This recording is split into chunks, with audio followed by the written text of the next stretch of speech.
गौतम बुद्ध की यह कहानी सभी कहानियों से बहुत ज्यादा पुरानी है। यह उस समय की बात है जब गौतम बुद्ध पूरे भारतवर्ष में घूम घूम कर अपने बौद्ध धर्म की शिक्षा को फैला रहे थे।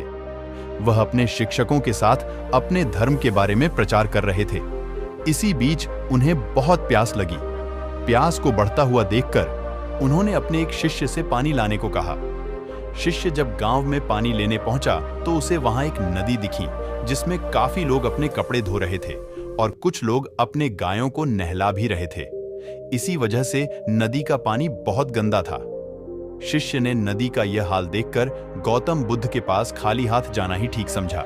गौतम बुद्ध को बहुत ज्यादा प्यास लगी थी, तो फिर उन्होंने अपने दूसरे शिष्य को पानी लाने को कहा। वह शिष्य उनके लिए मटके में पानी भर करके ले आया।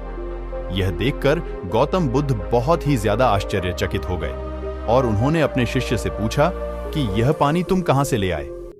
शिष्य ने कहा कि गुरुजी, उस नदी का पानी सच में बहुत ही ज्यादा गंदा था, लेकिन जब वहां से सब लोग अपना अपना काम खत्म करके चले गए तो मैंने वहां कुछ देर बैठकर पानी में मिली मिट्टी को नदी के एकदम नीचे में जाने का इंतजार किया।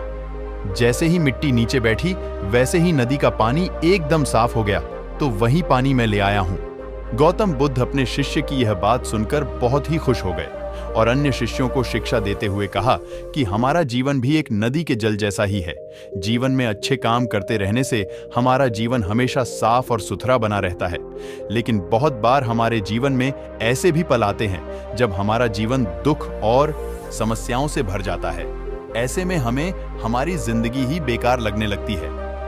गौतम बुद्ध की इस कहानी से हमें यह सीखने को मिलता है कि हमें जीवन में दुख और बुराइयों को देखकर अपनी हिम्मत नहीं तोड़नी चाहिए और हमेशा धैर्य रखना चाहिए।